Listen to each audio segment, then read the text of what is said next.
tiếp để nó quên cái điều đó mà. Đúng đâu bạn.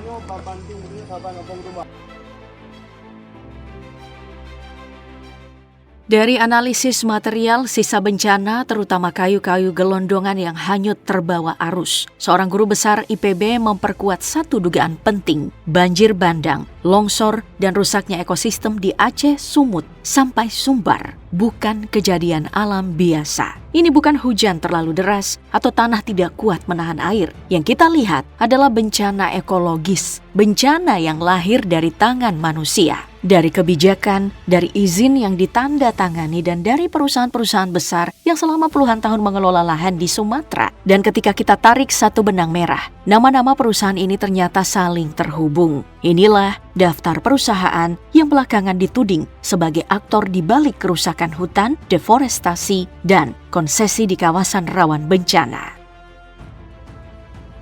Kenapa penting mencurigai mereka? Mari kita lihat konteksnya. Dari Aceh sampai Sumbar, rumah-rumah porak-poranda. Bukan cuma ribuan, tapi puluhan ribu tempat tinggal rusak, diterjang oleh banjir bandang dan longsor. Jembatan, ratusan yang putus, dan korban jiwa. Data per 7 Desember mencatat 940 orang meninggal, dengan ratusan lainnya masih hilang. Total warga terdampak sampai 3,3 juta orang. Sebuah angka yang membuat kita bertanya, apakah ini benar sekadar musibah alam? Foto udara dari Kabupaten Agam menunjukkan desa yang luluh lantak, jalanan hilang disapu arus. Daerah yang sebelumnya terisolasi kini memperlihatkan betapa kasarnya hantaman air. Di Padang Panjang, Jembatan Kembar dan Gapura Kota hancur berantakan. Akses menuju ibu kota pun sempat terputus total. Dan alasan dibalik semua ini lebih sederhana dari yang kita bayangkan. Hutan kehilangan kemampuannya menahan air. Sejak 2001 sampai 2024, Sumatera telah kehilangan 4,4 juta hektar hutan yang setara dengan luas negara Swiss. Pulau ini mencatat deforestasi paling parah di Indonesia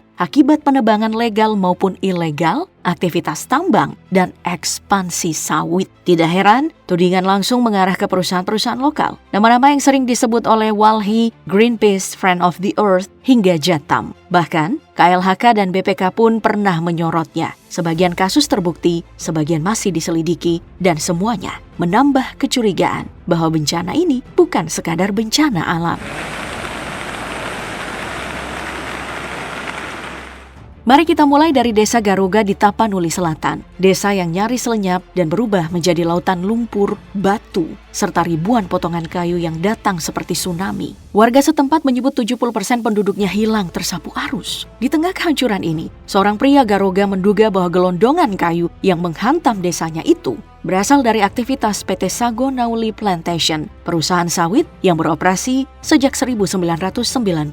Pemiliknya tidak jelas. Situs resminya cuma menampilkan soal profil perusahaan tanpa transparansi struktur kepemilikan. Informasi bisa kita dapat hanya di sini. PT Sago memiliki konsensi di Mandailing Natal dan pernah disorot karena dugaan manipulasi lahan serta anggapan bahwa perusahaan ini kebal hukum. Ini siapa saja yang udah ngasih bantuan bang untuk masyarakat warga bang di sini? Kalau dari Sago Milma ada bantuan. Nama lain yang juga disorot Walhi adalah PT Toba Pulp Lestari TPL, pabrik bubur kertas besar yang beroperasi di Kabupaten Toba Samosir, Sumatera Utara. Selama bertahun-tahun, perusahaan ini kerap dikaitkan dengan sosok Luhut Binsar Panjaitan. Tapi Luhut membantah keras adanya afiliasi, baik langsung maupun tidak langsung, dengan TPL. Kalau kita lacak, TPL punya sejarah kepemilikan yang panjang dan dinamis. Didirikan dari 1983 oleh konglomerat Sukanto Tanoto. Sosok yang sering disebut sebagai bagian dari 9 naga. Perusahaan ini awalnya bernama PT Inti Indrayon Utama Tbk. Setelah serangkaian kontroversi dan penolakan publik, namanya pun berubah menjadi PT Toba Pulp Lestari pada tahun 2000 sampai 2001. Konsesi yang mereka kelola tidaklah kecil, mencapai 167.912 hektar di berbagai wilayah Sumatera Utara. Walhi Sumut secara spesifik menuding aktivitas TPL dalam mengonversi hutan alam menjadi perkebunan eukaliptus sebagai pemicu kerusakan ekologis. Area seperti Batang Toru, Tapanuli Tengah, Sibolga, sampai Tapanuli Selatan disebut mengalami perubahan landscape besar yang memperburuk daya tahan ekosistem terhadap bencana. Manajemen TPL telah membantah keras tuduhan ini, tetapi kenyataan bahwa Wali Kota Medan, Bobi Nasution, merekomendasikan penutupan operasional TPN menunjukkan bahwa persoalan ini bukanlah sekadar dugaan LSM, tapi sudah masuk ke ranah politik lokal dan kebijakan publik. Pemerintah provinsi tidak punya wewenang untuk menutup, tapi kami bisa merekomendasikan. Ada satu fakta yang membuat publik makin curiga. Jatam lewat akun X @jatamnas menyebut bahwa banjir besar yang melumpuhkan Aceh terjadi di wilayah yang sebagian merusak lahan hutan tanaman industri HTI milik Prabowo dikelola lewat PT Tusam Hutani Lestari THL. Konsesi THL membentang seluas 97.300 hektar yang mencakup Aceh Tengah, Bener Meriah, Biren, sampai Aceh Utara. Daerah-daerah yang justru mengalami banjir paling parah. Perusahaan ini sudah beroperasi sejak 1990-an dan sebagai HTI, mereka secara legal diperbolehkan mengonversi hutan alam menjadi tanaman komersial. Masalahnya, dari sisi ekologis, perubahan ini fatal. Hutan alam yang seharusnya menyerap air digantikan tanaman yang tidak memiliki fungsi dan kemampuan hidrologis yang sama. Akibatnya, ketika hujan ekstrim datang, tanah tidak mampu menahan limpasan air. Sampai sekarang, belum ada bantahan dari Presiden Prabowo terkait tudingan ini. Berbeda dengan responnya pada isu serupa di tahun 2019.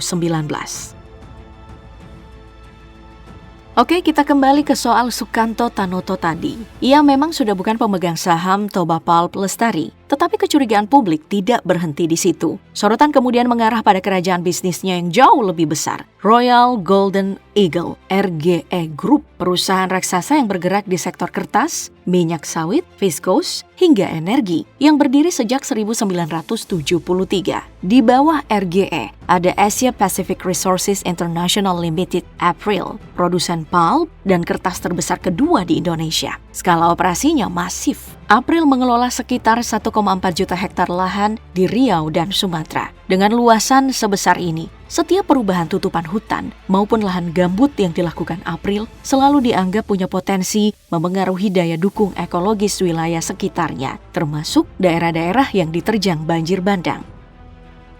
Nama besar berikutnya yang ikut terseret adalah Astra International Group. Perusahaan ini kerap dikaitkan dengan keluarga Suryajaya, di mana William Suryajaya dikenal sebagai pendirinya, sementara Edward Suryajaya termasuk sosok yang sering disebut bagian dari 9 naga. Dan menurut Kementerian Lingkungan Hidup, aktivitas grup Astra disebut ikut memperparah banjir besar yang melanda Sumatera. Astra International membawahi PT Astra Agro Lestari AAL, salah satu pemain raksasa industri CPO Indonesia. Konsesinya tersebar di Aceh, Sumatera Utara, Kalimantan, dan Sulawesi, dengan total luasan mencapai 280.000 hektar. Skala sebesar ini otomatis menempatkan mereka dalam daftar perusahaan yang patut dimintai penjelasan ketika bencana ekologis terjadi di wilayah operasinya. Bukan cuma sawit, Astra juga punya PT Agincourt Resources, pengelola tambang emas Martabe di Tapanuli Selatan, salah satu kawasan yang paling parah diterjang oleh banjir. Perusahaan ini dituding berkontribusi pada kerusakan lingkungan karena berada dalam kawasan ekosistem Batang Toru, salah satu hutan tropis paling esensial yang tersisa di Sumatera. Situasi pun semakin runyam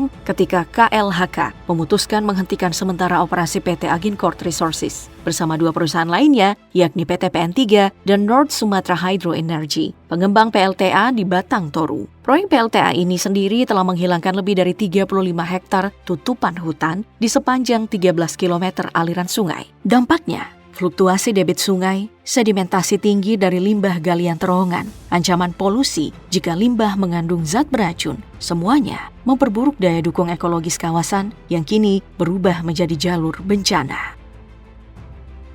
APP Sinarmas raksasa pulp and paper terbesar di Indonesia, bahkan salah satu yang terbesar di dunia, juga ikut disebut memperparah banjir di Sumatera. Greenpeace pernah mengecam keras perusahaan ini karena dianggap mengingkari komitmen anti deforestasi dan perlindungan gambut. Temuan Walhi pun sejalan dengan kritik tersebut. Di Sumatera, Sinarmas menguasai sekitar 51% dari total 1,5 juta hektar lahan hutan dan ekosistem gambut. Keluarga Eka Cipta Wijaya, pemilik APP, juga kerap dikaitkan dengan kelompok bisnis 9 naga.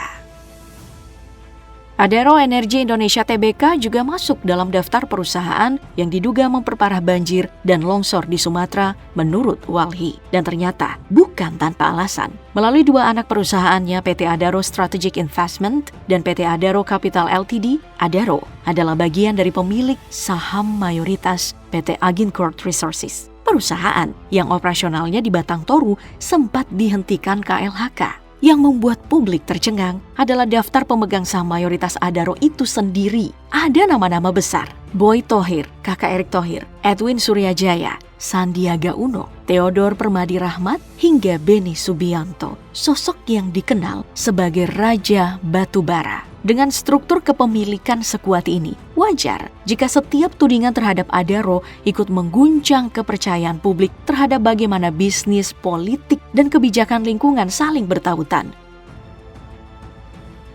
Pada akhirnya, yang bisa kita pelajari dari daftar perusahaan ini adalah satu hal sederhana, namun mengerikan. Mereka saling terhubung. Nama-nama besar, jaringan lama, dan konsesi yang saling bersinggungan membentuk pola yang tidak mungkin diabaikan. Fakta-fakta tentang deforestasi, konflik agraria, dan operasi bisnis di wilayah yang kita tahu sangat rawan bencana seharusnya sudah cukup menjadi alarm keras bagi publik. Banjir dan longsor yang menewaskan ribuan orang bukan lagi sekadar fenomena alam, melainkan konsekuensi dari keputusan-keputusan yang dilegalisasi, yang kini menagih harga paling mahal, nyawa dan masa depan ekologi Sumatera.